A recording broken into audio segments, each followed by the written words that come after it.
할렐루야. 아멘. 날씨가 무척 더워졌습니다. 그리고 코로나가 여전히 전 세계적으로 기승입니다. 새 버전의 코로나가 나와서 인도네시아에는 굉장히 난리가 났다고 해요.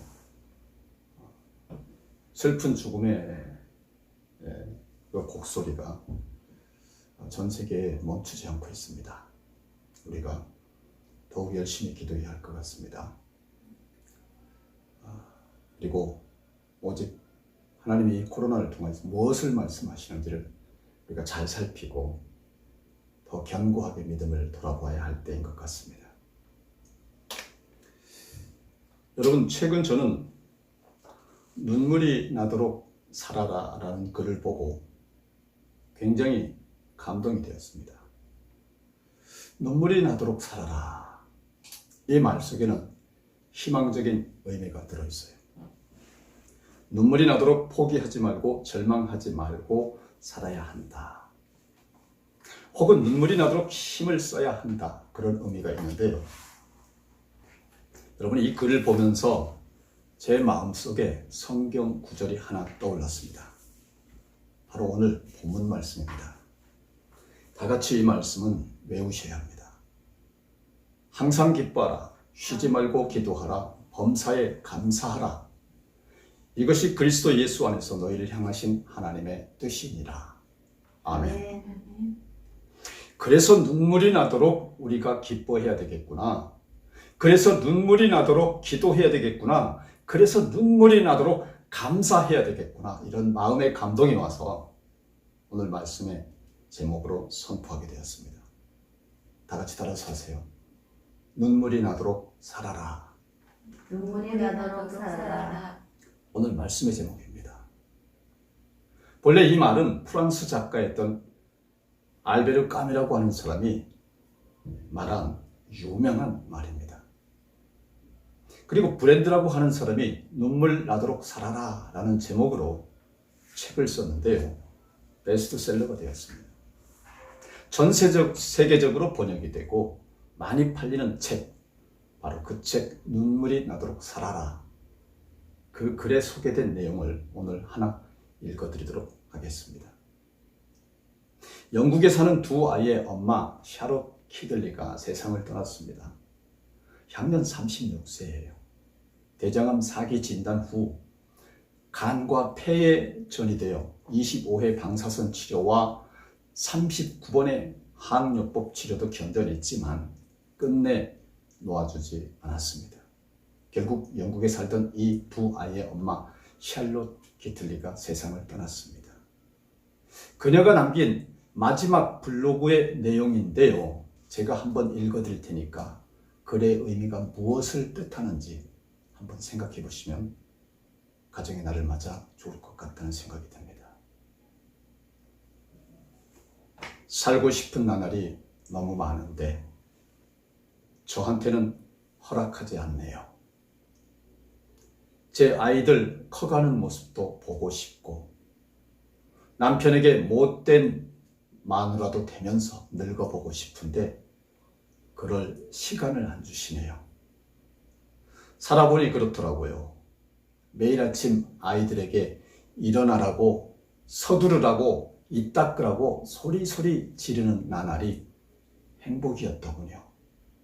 살고 싶어서 해보라고 하는 온갖 치료 다 받아봤어요. 기본적 의학요법은 물론 기름에 절인 치즈도 먹어보고 쓰디 쓴 즙도 마셔봤습니다. 침도 맞았지요. 그런데 아니더라고요. 귀한 시간 낭비라는 생각이 들었어요. 장례식 문제를 미리 처리해 놓고 나니 매일 아침 일어나 내 아이들 껴안아주고 뽀뽀해 줄 수 있다는 게 새삼 너무 감사하게 느껴졌어요. 얼마 후 나는 그이의 곁에서 잠을 깨는 기쁨을 잃게 될 것이고 그이는 무심코 커피잔 2개를 꺼냈다가 커피는 한 잔만 타도 된다는 사실에 슬퍼하겠지요. 딸 아이 머리 따줘야 하는데 아들 녀석 잃어버린 레고의 어느 조각이 어디에 굴러 들어가 있는지는 저만 아는데 그건 누가 찾아줄까요? 6개월 시한부 판정을 받고 22개월 살았습니다. 그렇게 1년 보너스로 얻은 덕에 초등학교 입학 첫날 학교에 데려다주는 기쁨을 품고 갈 수 있게 됐습니다. 녀석의 첫 번째 흔들거리던 이빨이 빠져 그 기념으로 자전거를 사주러 갔을 때는 정말 행복했어요. 보너스 1년 덕분에 30대 중반이 아니라 30대 후반까지 살고 가네요. 중년의 복부 비만이요? 늘어나는 허리둘레? 그거 한번 가져봤으면 좋겠습니다. 휘어지는 머리카락이요? 그거 한번 뽑아봤으면 좋겠습니다. 그만큼 살아남았다는 얘기잖아요. 저는 한번 늙어보고 싶어요. 부디 삶을 즐기면서 사세요. 두 손으로 삶을 꼭 붙드세요. 여러분이 부럽습니다. 이런 글입니다. 어떤 생각이 드십니까? 우리 자신을 생각해 보게 하고 우리 가족들을 생각해 보게 하는 그런 글인 것 같습니다. 사람이 살다 보면 눈물을 흘릴 때가 많죠. 눈물이 나도록 살아라.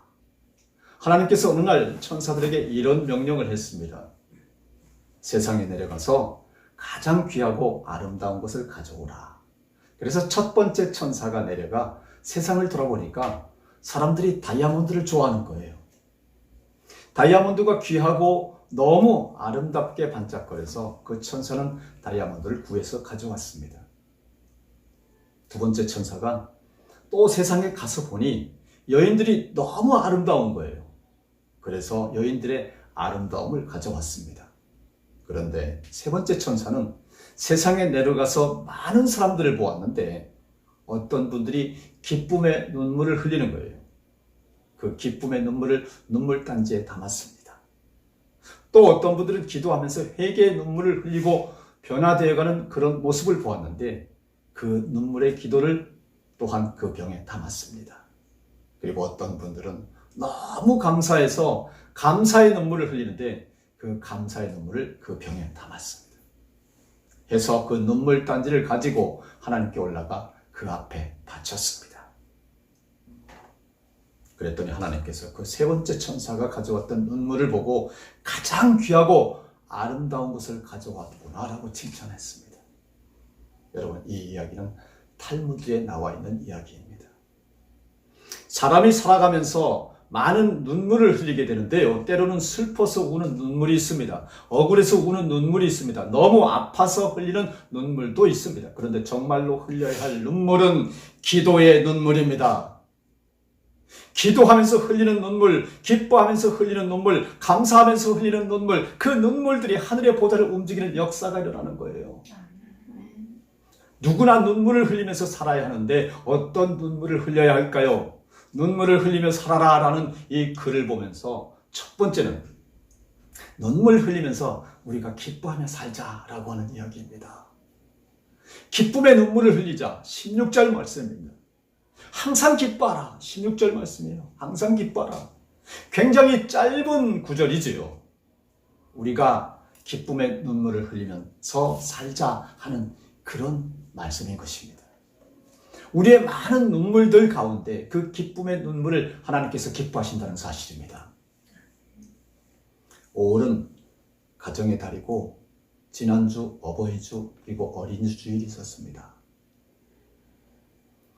어버이들은 자녀들을 바라보면서 또 우리 자녀들과 살아가면서 무엇보다도 기뻐해야 합니다. 기쁨의 웃음을 보여주고 자녀들을 위하여 기쁨의 눈물을 흘릴 때에 그 기쁨은 엄청난 역사가 일어나는 것입니다. 사람의 몸 안에는 면역체계가 있죠. 면역을 강화시켜주는 것인데 우리가 잘 아는 엔돌핀이죠. 몸 안에서 엔돌핀이 하는 일은 암세포를 죽이는 것, 매일매일 우리 몸 안에서 암세포가 생겨나는데요. 그 암세포를 죽이는 일들을 합니다. 또 급속도로 노화가 일어나는데 그 노화를 방지하는 일도 또한 엔돌핀이 하는 일입니다. 우리 안에 그런 엔돌핀이 있어야 하는데 우리가 슬퍼하고 절망하고 낙심할 때는 엔돌핀이 다 소멸되는 것입니다. 그리고 우리가 기뻐할 때, 기쁨의 눈물을 흘릴 때, 그 안에 기쁨이 충만할 때 엔돌핀이 엄청나게 많이 형성돼요. 암세포도 사라지고 노화도 방지되고 그래서 더 젊어지고 건강해진다라는 것입니다. 또 도파민이라고 하는 것이 있죠.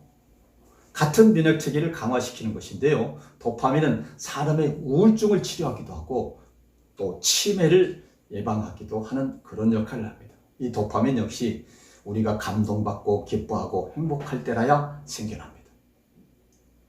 말씀 듣고 행복해하고 또 좋은 음식을 먹고 기분 좋아하고 좋은 사람들과 교제를 나눌 때 우리 안에 어떤 감동이 있거든요. 그 감동이 바로 행복이라고 하는 감동인 거죠. 여러분, 그때 이 도파민이 형성됩니다. 그래서 우리 안에 그런 우울한 마음도 사라지게 하고 치매에 걸리지 않도록 건강을 지켜주는 역할을 하는 것입니다. 그리고 다이돌핀이 있죠. 엔돌핀의 4000배의 역할을 합니다. 모든 치유의 기적에 꼭 필요한 것이 바로 이 다이돌핀인데, 다이돌핀이 효과가 엔돌핀의 4000배의 효과가 나타나니까 암세포를 그냥 싹 지워버리고 만다 하는 것이죠. 그래서 기적이 일어나는 거예요. 그런데 이 다이돌핀이 언제 생겨나냐 하면 바로 감동의 눈물을 흘리고 말씀의 은혜를 받고 우리가 기뻐하고 감동받고 감격해서 눈물을 흘릴 때 이 다이돌핀이 생겨난다라고 하는 것입니다. 그래서 우리가 살아가면서 기뻐하는 것, 웃고 사는 것이 중요해요. 웃으면 복이 온다고 하지 않습니까? 여러분, 우리가 자녀들을 대할 때 자녀들에게 줄 소중한 선물도 기쁨과 행복인 것을 명심하시기 바랍니다. 또 자녀들이 부모님에게 드릴 수 있는 소중한 선물도 역시 마찬가지로 기쁨과 행복인 것입니다. 이 기쁨의 눈물을 흘리며 살 수 있을 때 엔돌핀도 나오고요, 도파민도 나오고 다이돌핀도 나오고 그래서 우리의 마음이, 우리의 육신이 강건하게 치유되는 은혜가 임하게 되는 것을 믿으시기를 바랍니다. 아멘. 두 번째는 기도의 눈물입니다. 여러분, 눈물 흘리도록 기도하며 사시기를 주 예수 그리스도 이름으로 축원합니다. 17절 말씀입니다. 쉬지 말고 기도하라. 아멘. 기도가 정말 중요하지요. 기도는 하나님과 영적인 대화이기도 하고 또 하나님과 교제이기도 하고 하나님과 나누는 깊은 친밀감이기도 합니다. 우리가 기도할 때 그 눈물의 기도를 하나님은 보시고 들으시는 것입니다. 살다 보면 힘들고 어려운 일들이 얼마나 많습니까? 왜 없겠습니까? 이 코로나19 시대에 힘들고 어려운 일들이 얼마나 많느냐 이겁니다. 인도 상황을 보니까요, 변이 코로나가 엄청납니다.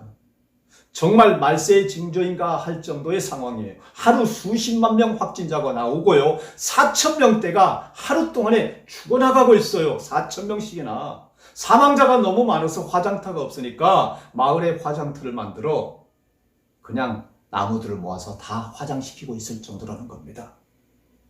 여러 종교시설이나 관공서들은 다 응급병원 시설로 사용하고 있고요, 산소 부족, 약 부족, 총체적 난국인데 이런 인도의 상황이 어느 순간에 전 세계에 퍼질지 모르는 일이라고 하는 것입니다. 실로 무시무시한 상황인 거죠. 이럴 때 우리가 기도해야 하지 않겠습니까? 살려달라고 하나님께 도움을 구해야 하지 않겠습니까? 눈물의 기도를 하나님은 반드시 들으시기 때문입니다. 사무엘상 1장에 보면 한나의 눈물의 기도가 나옵니다. 한나는 결혼을 했죠. 남편은 엘가나인데 아이가 없었습니다.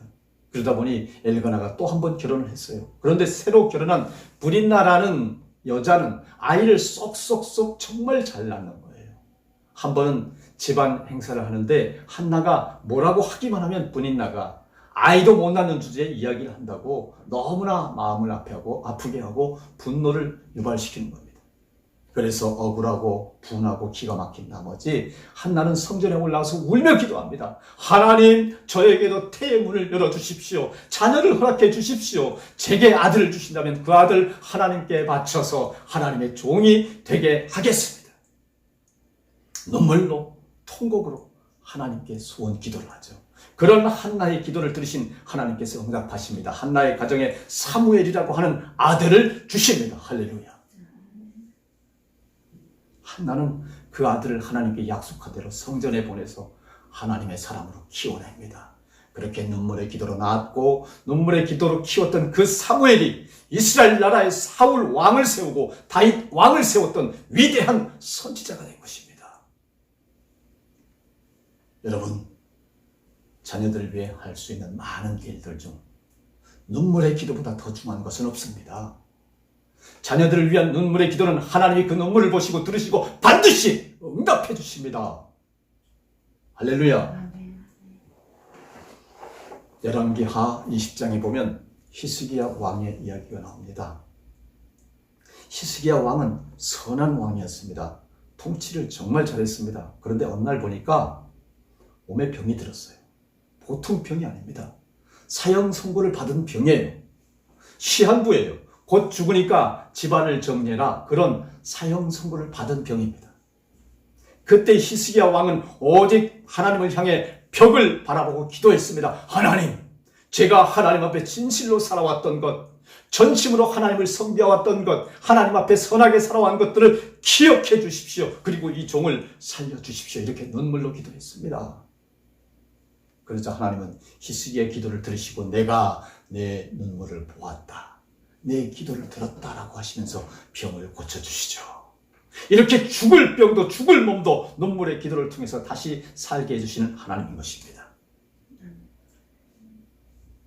여러분, 저의 삶에서도 비슷한 사건이 있었습니다. 인생을 사는 동안 5번의 죽을 고비를 넘기는 그런 사건이었습니다. 5살 때 외갓집 똥통에 빠져 죽을 뻔했고요. 20살 때 결핵중증 3기 말로 죽을 뻔했고, 30대 때 교통사고로 경부고속도로 차가 전파되는 엄청난 위기 속에서 살아났고요. 40대 때 스토커 칼부림에 죽을 뻔했고, 50대 때 췌장암 3기 말로 죽을 뻔했는데 그때마다 눈물로 기도했더니 거짓말처럼 하나님께서 살려주신 것입니다. 하나님의 은혜는 이렇게 죽을 고비에서 살려내시는 은혜가 있다고 하는 것을 믿으시길 바랍니다. 권투 선수 홍수아는 카라스키아와 세계 챔피언전 할 때 4번 다운당하고 5번째 일어나서 KO로 이기고 4전 5기라고 했어요. 저는 5번 죽을 뻔하고 6번 살아서 일어났기 때문에 5전 6기라고 말합니다. 여러분, 하나님 앞에서 엎드려 울면서 살려달라고 기도하면 이런 기적이 일어나는 것을 믿으시길 바랍니다. 세 번째로, 여러분, 우리는 아무리 힘들고 죽을 지경이라도 눈물 흘리도록 감사하며 살아야 합니다.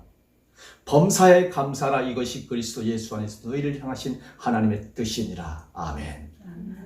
이 말씀이 여러분 삶에 충만하게 이루어지기를 축원합니다. 헨리라고 하는 신학자가 말했습니다. 감사의 눈물은 최고의 항암제다. 감사의 눈물은 최고의 해독제다. 감사의 눈물은 최고의 방부제다. 감사의 눈물은 우리가 암에 걸리면 항암제가 되고, 또 살아가는 동안 사단이 뿌린 세상 독에서 해방되는 해독제가 되기도 하고, 내 영혼이 썩지 않고 내 마음이 썩지 않게는 방부제가 되는 것을 믿으시길 바랍니다. 그러므로 최근에 스스로 눈물이 많아졌다라고 하는 것이 느껴진다면 하나님이 감동의 은혜를 부어주신 것을 굳게 믿으시길 바랍니다. 감사의 눈물은 하나님 단어만 봐도 눈물이 납니다. 하나님의 이름만 불러도 눈물이 납니다. 주체할 수 없이 눈물이 납니다. 아무 데서나 그냥 눈물이 막 나요. 지금까지 살아온 것, 지금 숨쉬고 있는 것 다 하나님 은혜구나. 그냥 막 눈물이 납니다. 내 생명이 하나님 것인데 내 것인 줄 알았구나. 내게 주어진 내 가족들, 내 이웃들 내 것인 줄 알았구나. 빈손으로 왔다가 빈손으로 가는 것이 인생인데 다 내 손 안에 있는 영원한 걸로 착각하고 살았구나. 금은 뭐와 생사화복이 다 주님의 것인데 내 것이라고 잘못 알고 살았구나 라는 것이 깨달으시게 되는 것입니다.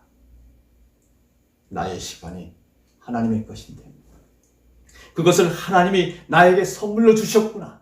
지옥에 빠져 영죽을 이 죄인을 구원해 주신 그 은혜 무엇으로 다 감사할까? 하루하루 내가 숨쉬고 살아갈 수 있는 생명 주셨으니 이 은혜 어찌 다 갚을까? 이렇게 감사의 고백이 나오고 감사의 눈물이 나올 때 하나님은 우리에게 말씀하십니다. 눈물이 나도록 살아라. 기뻐하는 삶, 감사하는 삶, 기쁨의 눈물로 가득할 때, 엎드려 울며 하나님 앞에 기도할 때 그 눈물의 기도를 하나님은 다 들어주신다, 응답해 주신다, 도와주신다, 기적을 주신다, 이렇게 말씀하시는 것입니다. 정리하겠습니다. 나병 환자 10사람이 고침을 받았지만 돌아와서 감사하다고 살해한 사람은 이방인 사마리아 한 사람뿐이었습니다.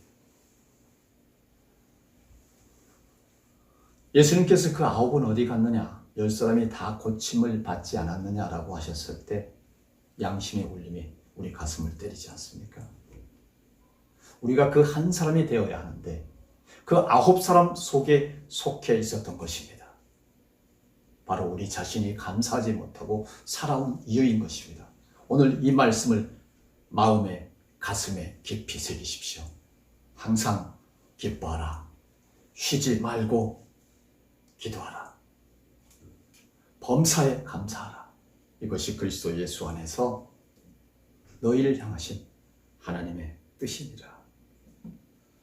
다 같이 기도하시겠습니다. 거룩하신 하나님, 우리가 살면서 흘린 눈물이 한 방울도 땅에 떨어지지 아니하도록 사랑으로, 은혜로, 바른 길로 인도해 주시니 감사드립니다. 주님 앞에 우리의 삶이 항상 기뻐하고 쉬지 않고 기도하고 범사에 감사함으로 그리스도 안에서 우리를 향하신 하나님의 뜻대로 살게 하여 주시옵소서. 참으로 우리를 영죽을 사망의 죄에서 건져주신 예수 그리스도 이름으로 기도드립니다. 아멘. 아멘.